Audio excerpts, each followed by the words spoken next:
السلام علیکم ورحمۃ اللہ وبرکاتہ۔ ماہ رجب المرجب سن 1446 ہجری کا چاند الحمدللہ نظر آ گیا۔ نبی کریم صلی اللہ علیہ وسلم جب رجب المرجب کا چاند دیکھا کرتے تھے تو آپ ایک دعا پڑھا کرتے تھے، اللہم بارک لنا فی رجب و شعبان و بلغنا رمضان۔ اے اللہ، ہمارے لیے رجب اور شعبان کے مہینہ میں برکتیں نازل فرما دیجئے اور میری عمر کو رمضان تک پہنچا دیجئے۔ تو میرے دوستو، چونکہ آج کل ہوتا ایسا ہے کہ ہم چاند دیکھنے کا اہتمام نہیں کرتے، یا پھر اگر کوئی کرنا بھی چاہتا ہے تو ایسی صورت میں حالات ایسے ہیں، بلڈنگیں اتنی بڑی بڑی ہو گئی ہیں کہ آدمی اس کے اوپر چڑھ کر کے چاند دیکھنے کا اہتمام نہیں کر سکتا،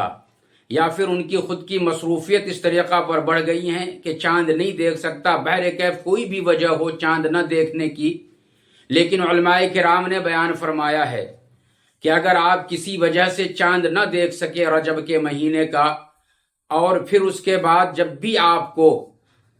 رجب کے مہینے کے چاند کے بارے میں اطلاع ملے تو ایسی صورت میں آپ اسی وقت اس دعا کو پڑھ لیجئے، تو انشاءاللہ نبی کریم صلی اللہ علیہ وسلم کی سنت کو زندہ کرنے کے برابر ثواب ملے گا۔ اس لیے آپ سب ہمارے ساتھ پڑھیے، اللہم بارک لنا فی رجب و شعبان و بلغنا رمضان۔ دوسری بات یہ کہ نبی کریم صلی اللہ علیہ وسلم 2 مہینہ پہلے رمضان کے آنے سے اپنی عمر میں برکت کی دعا کر رہے ہیں کہ یا اللہ میری عمر کو رمضان تک پہنچا دے۔ آخر اس کی وجہ کیا ہے؟ میرے دوستو، نبی کریم صلی اللہ علیہ وسلم رمضان کے مہینہ میں جو برکتیں آسمان سے نازل ہوا کرتی ہیں، جو رحمتیں اللہ تبارک و تعالی رمضان کے مہینہ میں نازل فرماتا ہے، ان برکتوں کو، ان رحمتوں کو آقا صلی اللہ علیہ وسلم نے اپنی آنکھوں سے دیکھا ہے۔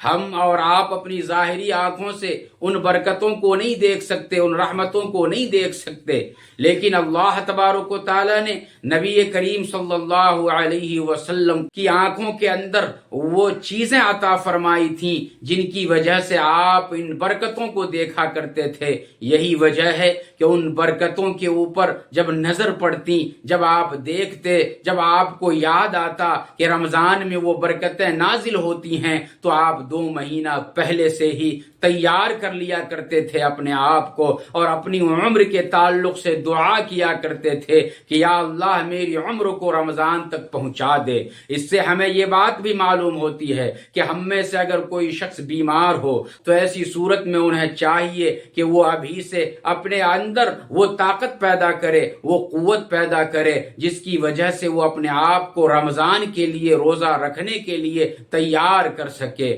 لہٰذا ہماری یہ دعا اللہ تبارک و تعالیٰ سے ہے کہ ہم سبوں کی عمر کو بھی رمضان تک پہنچائے، اور رمضان کا روزہ صحیح طور پہ ہم سبوں کو رکھنے کی توفیق عطا فرمائے، اور جو بھی بیماریاں ہمارے اندر ہیں ان تمام بیماریوں کو اللہ تبارک و تعالیٰ صحت میں تبدیل فرمائے۔ آمین۔ اللہ حافظ۔